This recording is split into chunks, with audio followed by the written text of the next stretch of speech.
la bienvenida al ciclo Escritoras Argentinas para leer en Canadá. Octubre es el mes de la herencia latinoamericana en este país, y para celebrar nuestra herencia y nuestra cultura, la Embajada Argentina en Ottawa presenta una serie de entrevistas exclusivas con escritoras argentinas cuyas obras están disponibles en este país. Así, usamos la literatura como puente para conectar el país del extremo sur con el país del extremo norte del continente. Hoy presentamos a Claudia Piñeiro, autora de reconocidas novelas, entre ellas Las viudas de los jueves y Las grietas de Jara. Recibió muchos premios, solo quiero destacar uno, que es el Blue Metropolis, que lo recibió en 2019 acá en Canadá. Sus novelas se consiguen en este país no solo en español, sino en traducciones a los dos idiomas oficiales, en inglés y en francés. Para entrevistar a Claudia nos acompaña Mariana Castro. Ella es profesora en letras, coordinadora de clubes y talleres de lectura y creadora de Hecha de Palabras, un Instagram de promoción de la lectura. Gracias, Claudia, por tu tiempo, y gracias, Mariana, por sumarte a esta iniciativa de la Embajada. Te dejo la palabra.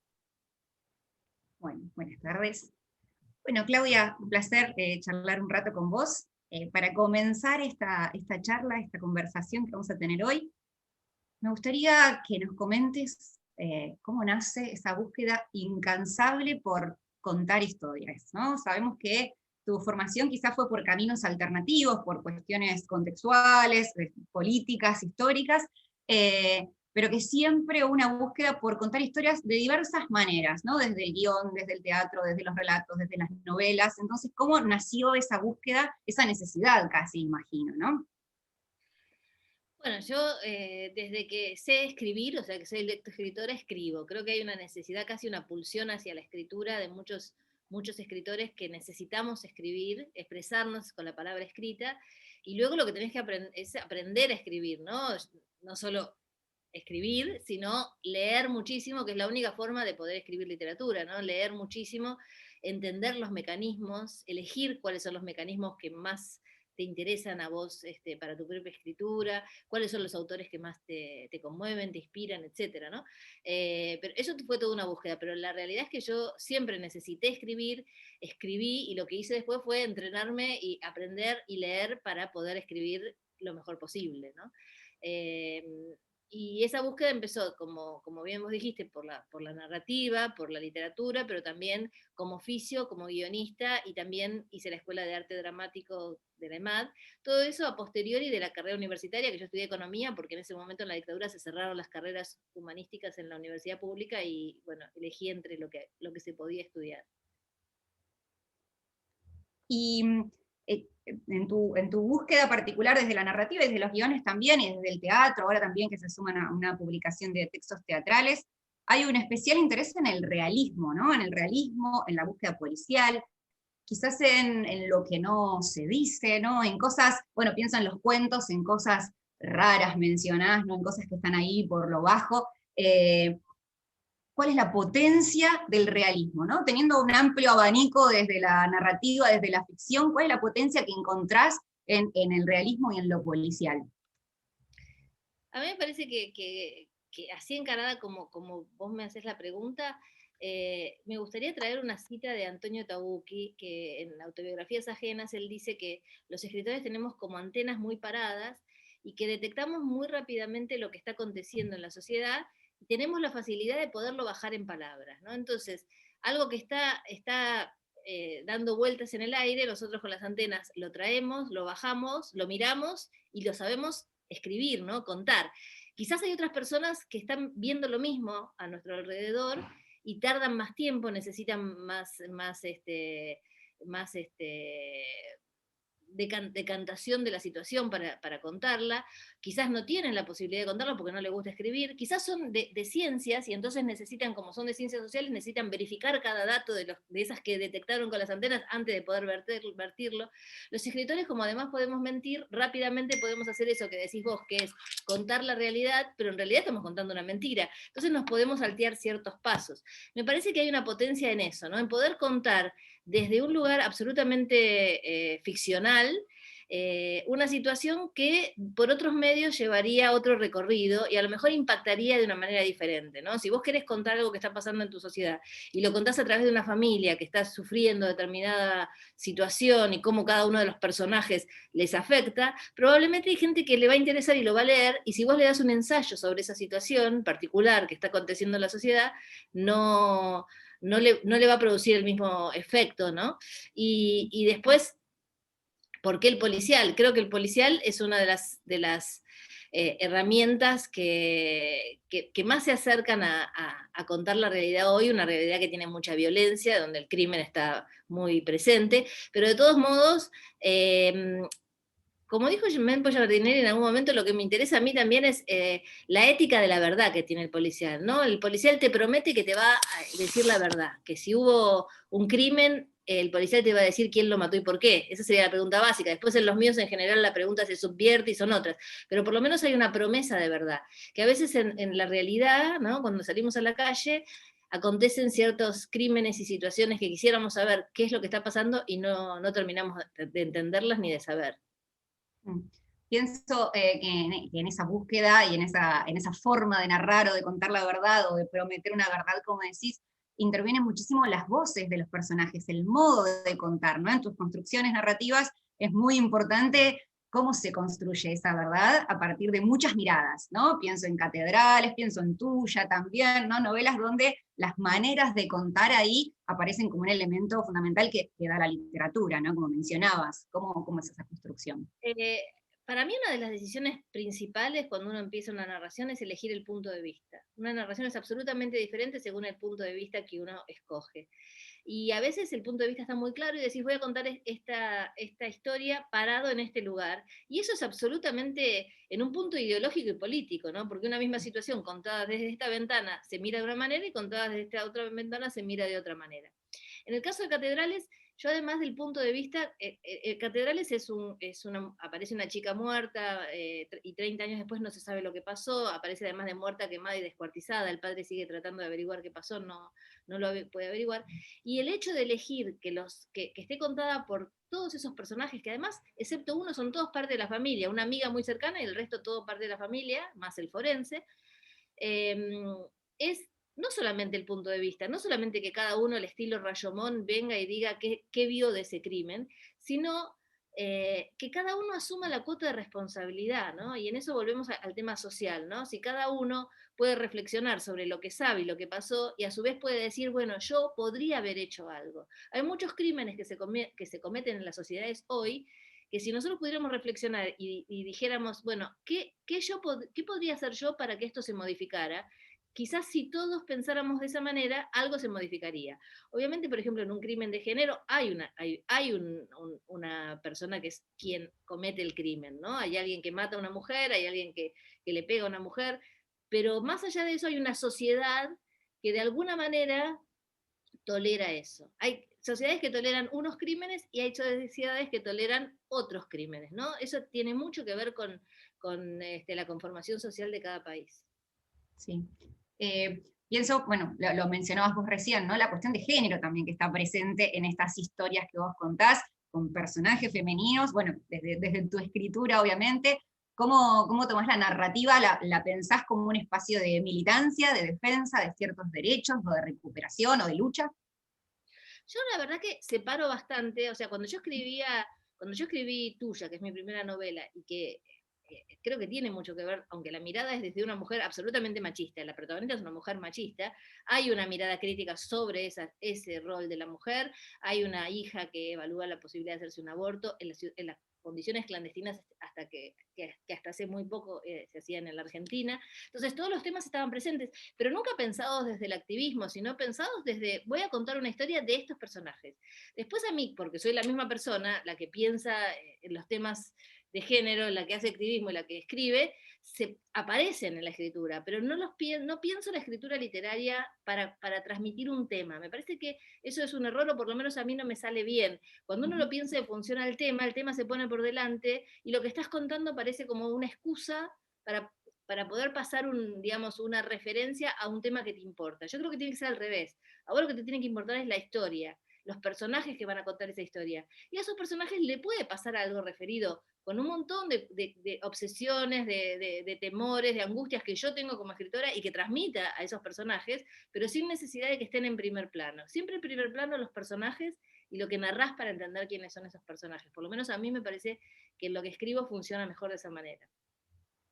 Y pienso en esta búsqueda que decís de narrar a los personajes, que a mí siempre me maravilla de tu narrativa, es la construcción de las voces, ¿no? De las voces. ¿Cómo es ese trabajo para pulir la voz de un personaje? Hablabas de tuya recién y creo que es una genialidad escuchar, porque uno lo escucha, ¿no? A ese personaje, sobre todo a la protagonista. ¿Cómo es ese trabajo? Bueno, supongo que también tiene mucho de escucha, como decíamos, ¿no? De la construcción de las voces para crear al personaje. Yo creo que hay que escuchar y hay que tratar de pensar siempre que los personajes no pueden hablar todos del mismo modo, ¿no? O sea, por supuesto que hay diálogos literarios, hay diálogos que no son reales, pero que funcionan muy bien en la literatura porque son diálogos literarios. Pero en el tipo de literatura que hago yo, que es muy realista, necesito hacer un diálogo también realista. Y en ese sentido, tengo que escuchar cómo habla cada uno y pensar que hay distintas maneras no solamente de elegir qué palabras usar, sino también hasta de la sintaxis, ¿no? Cuando yo estudiaba dramaturgia con Mauricio Cartún, él nos hacía hacer un ejercicio que era subirnos a un colectivo con una libreta, o ir a un bar y sentarte en un bar donde hay una persona en la mesa al lado con otra, y anotar exactamente cómo hablan para entender que el lenguaje en el diálogo cotidiano está mucho más roto de cómo nosotros lo racionalizamos al momento de escribir. Entonces a veces uno empieza a decir una oración y cambia en el medio y le dice de otra manera. Ese ejercicio de escribir cómo habla realmente la gente que está alrededor nuestro ayuda mucho para pensar en el momento de armar voces.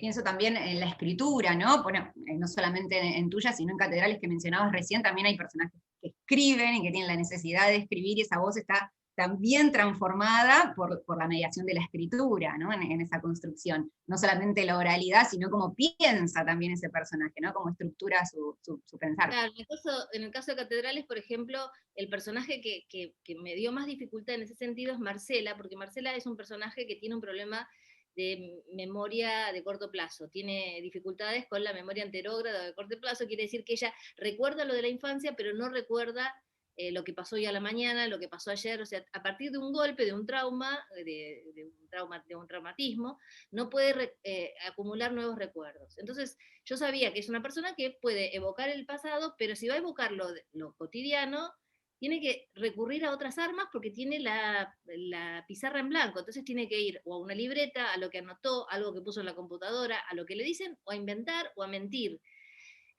Pero claro, yo te cuento esto que le pasa a Marcela y te lo cuento de esta manera, pero cuando escribo, como habla Marcela, ¿cómo le indico al lector que Marcela en este momento va a decir algo que no se acuerda y está inventando o está buscando en una libreta o está tratando de llenar un vacío con lo que sea porque sabe que ese lugar está en blanco, ¿no? Entonces esa escritura fue bastante. Yo recurrí mucho a los puntos suspensivos, a los corchetes, etcétera, como para dar la indicación de, bueno, en este momento ella está tratando de decir algo que no sabe qué es porque no encuentra el recuerdo, ¿no? Pienso en este sentido en las traducciones. ¿Cómo te llevas con las traducciones? Porque hay mucho en estas voces de los personajes que tienen mucho del uso local, del vocabulario, del lenguaje también, ¿no? En las construcciones, no solamente en el vocabulario, sino en las frases, en cuestiones cotidianas. ¿Cuál es tu vínculo? ¿Es una distancia? ¿Te metes en ese trabajo fino? ¿Dialogás con los traductores o no? Eso en general depende del traductor, ¿no? Uno por lo pronto tiene que confiar en el editor que quiere traducir tu texto y que ese editor va a buscar un buen traductor para tu texto. Porque es imposible, o sea, hay algún idioma que yo hablo, no, como inglés, francés, portugués, pero no podría traducir una obra a esos idiomas. Y por otra parte hay muchos otros idiomas a los que se tradujeron mis obras que yo desconozco absolutamente. Entonces sería imposible controlar nada. Creo que hay que confiar mucho en quien compra los derechos para traducirlos, que va a poner un buen traductor, y luego a partir de eso hay traductores que me han escrito y me han preguntado montones de cosas, y hay traductores que nunca me han preguntado nada, y a su vez, algunos de los que nunca me han preguntado nada, hemos sido finalistas o ganado premios que tienen que ver con que son premios al escritor y al traductor, o sea que yo estimo que la traducción está bien hecha, si no, no hubiera pasado eso. Pero cuando a veces un traductor en un idioma me hace una pregunta difícil, ¿no? Que vos decís, está muy bien que me pregunte esto porque es imposible que alguien que no es argentino sepa cómo traducir esto. me empiezo a preguntar cómo lo habrán traducido los que lo tradujeron a las otras lenguas y nunca me preguntaron. Y pienso, Al árabe. mejor no enterarme. Claro, claro, donde hay miradas distintas sobre el vocabulario también. Y pienso en el lenguaje audiovisual, que también lo podemos pensar quizás como una traducción, ¿no? Muchas de tus historias han sido pasadas al cine, y además vos también escribiste guiones y textos teatrales. Ahí cómo funciona la traducción. Ahí sí tuviste que ver en las transpolaciones de tus novelas al cine. Yo creo que ahí tenés que soltar más, ¿no? Porque en la traducción, de todos modos, ahora he escuchado que hay algunos traductores que te cambian el texto también porque les parece que hay que cambiarlo, no sé, es más raro. El traductor en general, digamos, trata de traducir con un espíritu de lo que se está diciendo y demás, pero se ajusta bastante al texto. En cambio, cuando vos das un texto para hacer una representación audiovisual o teatral o lo que sea, tenés que darle la libertad al otro artista, que es el director o el director de teatro, el director de cine, para que haga otra cosa con ese texto, porque no es lo mismo, es otra representación. Entonces, me parece que uno tiene que tener mucha más aceptación de que ese texto se suelta para que el otro haga otro hecho artístico, ¿no? Y digo, en tu escritura de guiones, más allá de las representaciones cinematográficas de tus novelas, cuando directamente escribís para que eso sea representado, ¿cuál es el cambio? Mira, en este caso, por ejemplo, la serie que yo escribí ahora, El Reino, que está en Netflix, en el streaming de Netflix, es una serie que yo escribí con Marcelo Piñeiro, la escribimos juntos y él es el director. Entonces, la realidad es que como la escribí con el director, era bastante fácil que después, cuando la viera, era lo que habíamos soñado, lo que habíamos imaginado, lo que habíamos escrito, ¿no? A veces cuando vos no escribís con el director, bueno, después el director tiene otra interpretación, pero acá yo tenía la suerte de estar escribiendo con él, entonces cuando se nos ocurría una escena, él ya la tenía en la cabeza un poco armada, a lo mejor después, en el momento de hacerla, se cambia algo porque no funciona, porque hay que hacerlo de otro modo, lo que sea, pero yo ahí estaba con el caballo del comisario, como decimos en Argentina, ¿no? Entonces era muy fácil que lo que yo después viera